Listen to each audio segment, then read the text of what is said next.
This could actually be interesting. A mutant horror movie. All right, let's see what this is about. Run, you girl, run!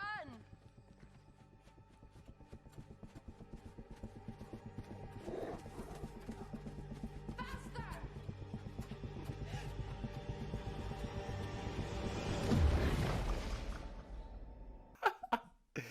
All right. Welcome, everybody. Thanks for joining me today in the Critics Corner for my review of the New Mutants. I'm trying to get these out every Sunday, so if I'm off a day or two, please forgive me. But to begin, waiting for this movie was a nightmare. Because this movie was completed 3 years ago.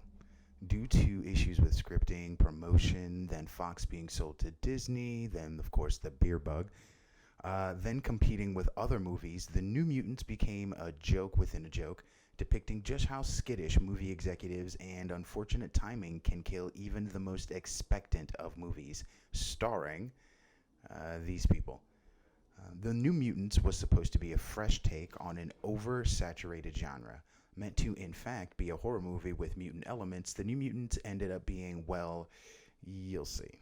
Spoilers, but this movie sucks anyway. Alright, so the movie jumps off with the cringiest of native proverbs.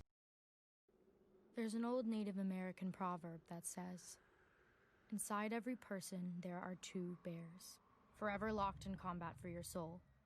One bear is all things good, compassion, love, trust.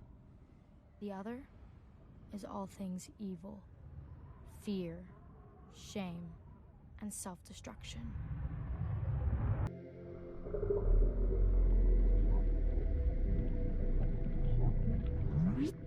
This, of course, sets the stage for what's to come, the internal struggle between good and evil, light and dark, that takes place within all of us. On the nose it goes, I guess. Moments later, we're thrown into chaos as Danny and her father attempt to make their way outside, trying to avoid the danger and chaos that surrounds them, not only in their home, but seemingly the entire area. Now, the CG here is horrible. The cutscene's fine overall, but the shaky cam is irritating. All this aside, it would have served better to get some atmosphere and tone for the movie rather than to just get right into, action scenes and chaos. But moving along, something that isn't a bear at all in any way, shape, or form growls and eats Daddy Dearest. This, he just gets tossed aside like a pile of fuck off in front of her. And of course, instead of staying in hiding, she decides to go run out into the open to be picked off. Not a great plan. Lovely. So, what happens? Well, what you would expect to happen. Homegirl trips, slips, and lands on a rock because snow and plot requirements. This leads to her waking up in a hospital. Now, the thing about the entirety of the facility is that it's not staffed by a single person. Or rather, it's staffed by one singular person, being Dr. Cecilia Reyes, played by Alice Braga. She manages to deliver a decent performance given she's a drama actress, but the dead stick character she's playing is quite annoying. One-dimensional and honestly not really performing anything other than, stabbing people with needles and drawing blood. It was off-putting, but in, the movie's defense, she wasn't the focus. Either way, they got the Latin guy doing the cooking, doing the cleaning. I'm pretty sure he's doing his own laundry, but I mean, damn. So Dr. Reyes shows up and she offers to undo the restraints if Danny calms down. Strangely enough, the restraints weren't even locked, but okay, fine. So she explains very little to this young girl who knows nothing of where she is or why she's here after the last thing she saw was her dead father, and instead explains to her about powers and abilities and basically makes an analogy for puberty, foreshadowing what's to come.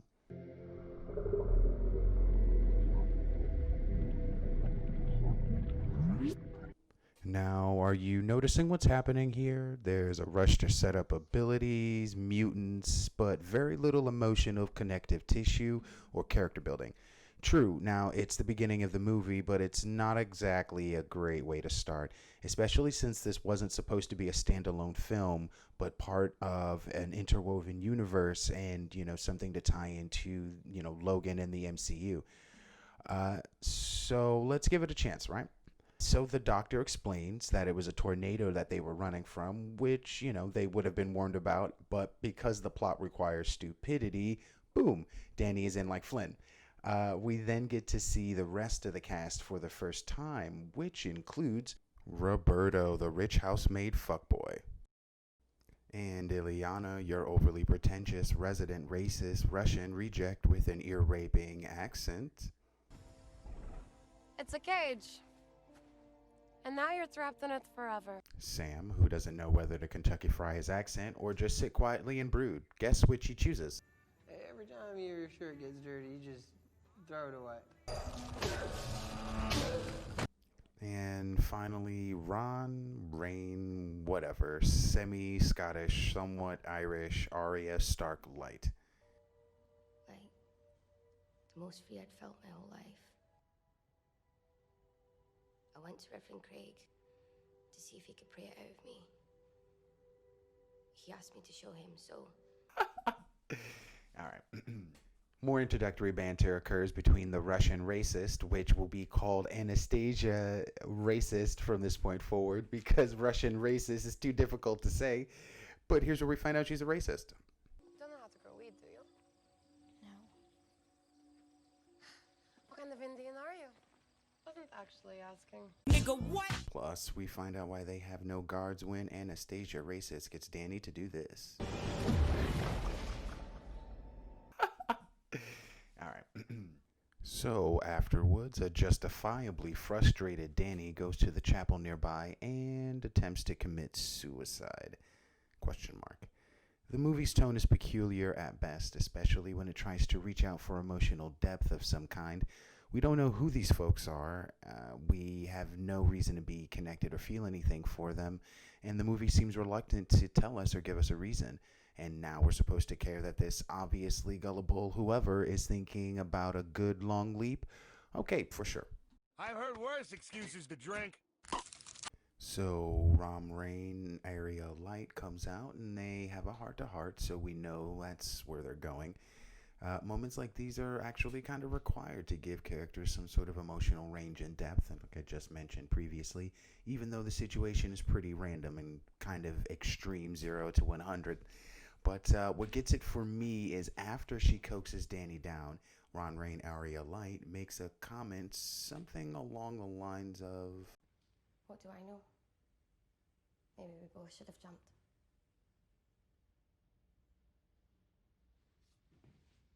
Not a great plan. all right, fine, gallows humor, I suppose. But Danny, she goes to bed and starts having nightmares, conjuring up full-on psychic energies. During this time, Fuckboy and Kentucky are having a good old chat about Kentucky's past, where he worked in the coal mines with his dad. Also, he's happy to receive a shirt and begs the rich fuckboy for money. I guess they don't give these kids clothes. Here, it's all yours. Cool. Here's where some of the horror finally kicks in. As Danny sleeps and has her nightmares, Kentucky is brought into what seems to be his father's coal mine. Insert strange behaviors from the coal miners around him and his father, and then an exploding laundry machine. It wasn't too bad actually, but don't get used to it. Now here there's some group shower mean girl stuff that goes on. Again, this is a strange facility that apparently is automated, which is why there are no guards, but the movie fails to explain that, and you never really discover this until near the end, when the doctor starts giving out commands randomly to the compound.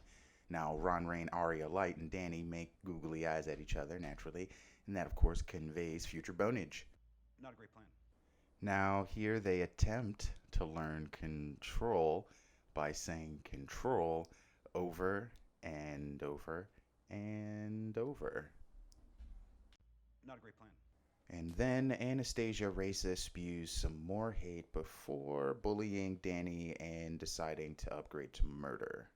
You want a buffalo wing? People love buffalo, don't you? Helping her. This is therapy. Ivyana, don't! I'll get you, bitch! So the doctor saves the day and Danny's scalp and makes everyone go to bed without their dinner. Now comes more psychic fun during sleepy times. During this sequence, which is again actually pretty good cinematically, Snow bleeds and the walls are supposed to appear to be reaching out to her, but that scene got deleted. You saw that at the beginning of this video.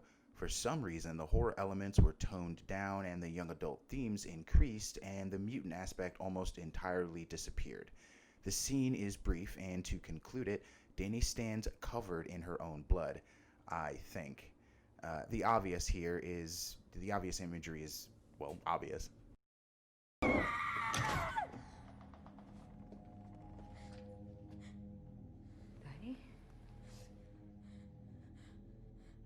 What's happening to me?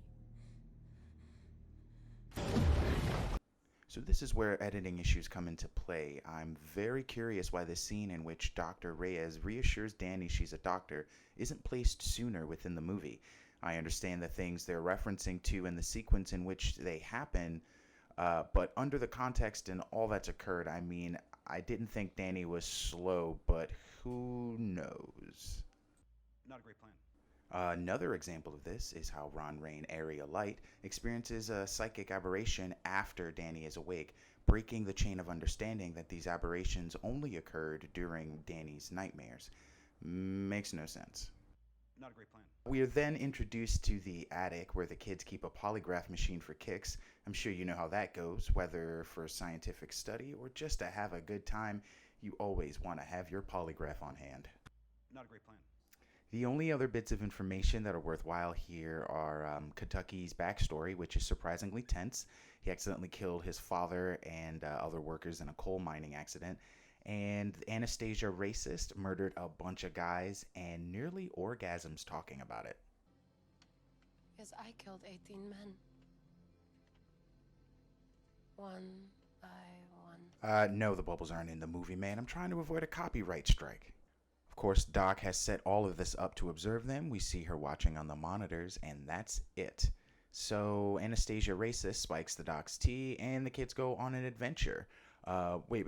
She spikes her tea? Yes. With what, you ask? Who knows? How did she manage to get the drugs? Not a clue. How does she know how much to give? Hope and prayer, we suppose. Either way, instead of trying to escape, they have a fun time montage. Here we also get the only mention of the X-Men, and yes, they do actually say X-Men. This was supposed to be canon at some point in some way. Isn't it obvious? After a while, they get about as bored of each other as I was with this movie, so Ron Rain Area Light and Danny go off for some get-down time while the rest of them kinda just look at each other awkwardly.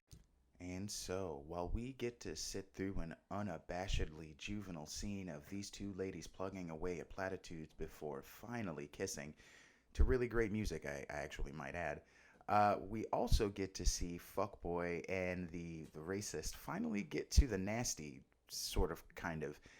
You see, after he creepily ambushes her in the pool,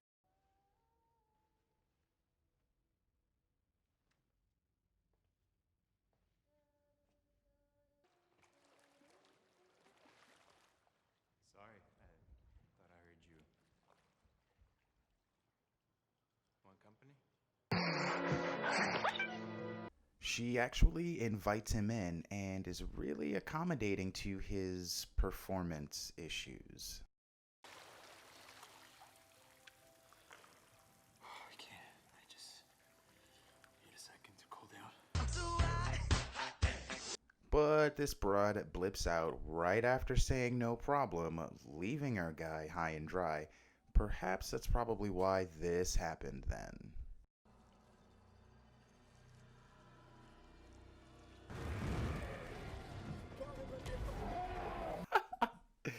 Alright. But in all seriousness, it's a much needed scene. Earlier in the movie, Fuckboy is caught lying during the polygraph about being with a woman.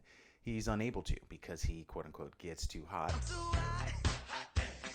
So here, at least, the audience is able to finally view the issues of having abilities that you are unable to control. Perhaps, like in the case of Rogue, he's unable to even engage in sexual activity even when he finally can control his abilities, preventing him from having any sort of intimacy. This would drive anyone to madness at some point, creating character flaws and defects for him to overcome throughout his life.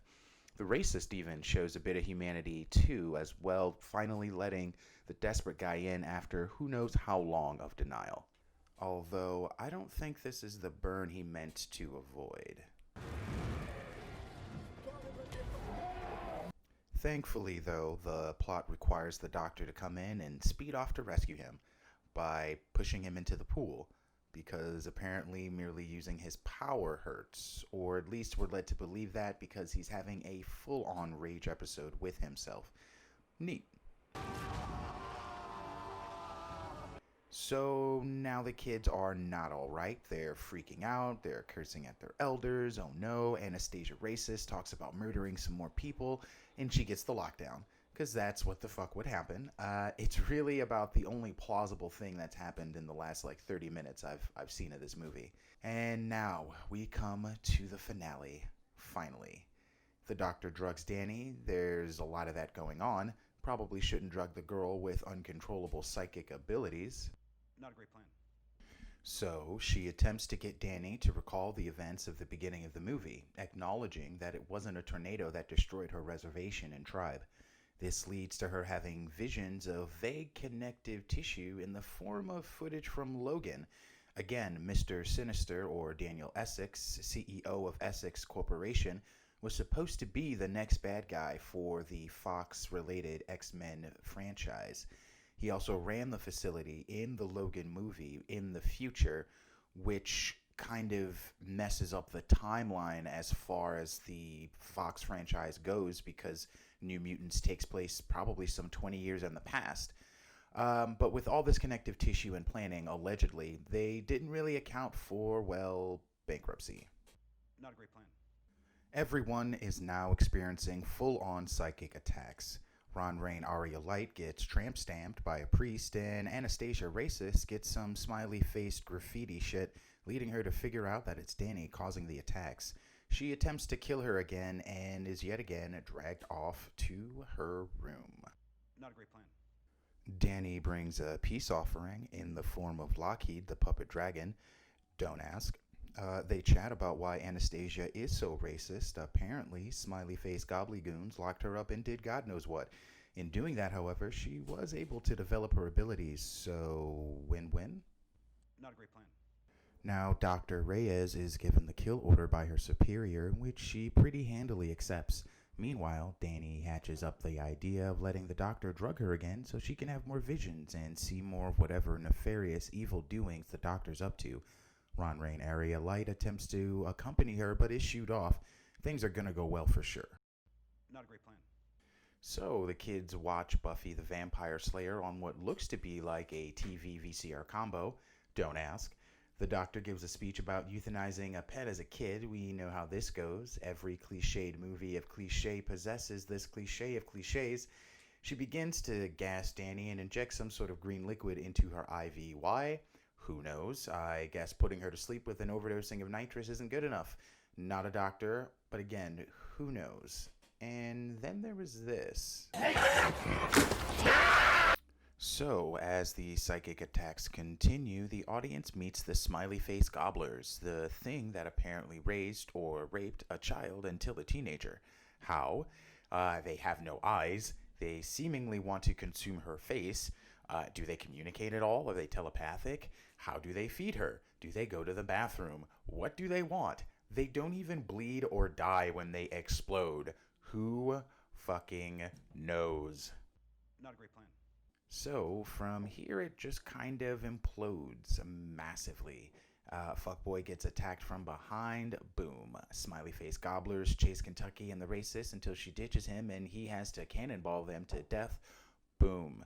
Ron Rain Aria Light attacks the Doctor because the plot requires it, saving Danny. Boom. So the kids find out that the Doctor is a James Bond villain. Good for them, I suppose. And they go to confront Dr. Reyes, only now, finally, to kill her and remove the dome over the compound. Somehow, the doctor gets the drop on them and is able to trap them in, some of the bubbles that she can project, which she is then somehow able to remove the air from. Don't ask. Who fucking knows? Now let's insert a bear that looks like a wolf to eat this bitch and help this movie limp to its conclusion. The racist, who's Russian, goes off to kill the bear, who looks like a wolf. I know there's a joke in there somewhere, but before she goes off, she's warned, don't go, it'll kill you, that thing is magic. That's when these gems start to crop up. That thing will kill you! He's right, it's magic! So am I. And Lions and tigers and bears, oh my. with a little... Hey, Yogi! And we can't leave out fuckboy. I'm gonna marry that girl.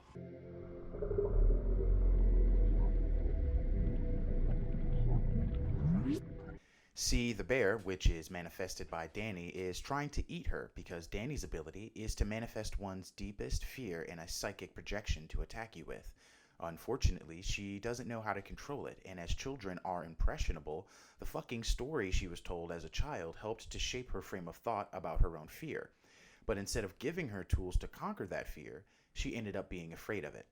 The concept of fear and its ability to debilitate us, to hold us from within and prevent us from truly thriving is a powerful one.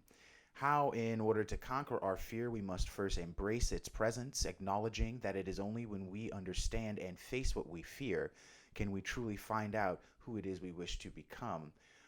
Would have been a great message and a movie that I would have definitely have loved to see, but this is not that movie. Also, Danny is drugged, not sleeping, drugged. Should her powers even be functioning? At any rate, the final fight comes about. Fuckboy gets some balls all of a sudden. The bear that looks like a wolf stops eating people and starts tossing church pews. Danny wakes up, not affected by the drugs at all, again, and she finally is able to rid herself of the bear. Then she has to say that goddamn proverb shit one more time. There's an old Native American proverb that says, Bitch, shut the fuck up! And then seriously, the end. I'm not gonna go off on a tangent. It's evident this movie had potential in concept, but the execution was plagued with delays, constriction on what ideas could end up in the movie, how and whether or not it could be placed into the MCU once Disney bought Fox, and the movie was then placed into limbo, then the bear bug happened, then just being shittily edited and poorly written. Yeah, this was the swan song of the 20th century, not Fox X-Men Mutant Universe. This and Dark Phoenix. Not a great plan.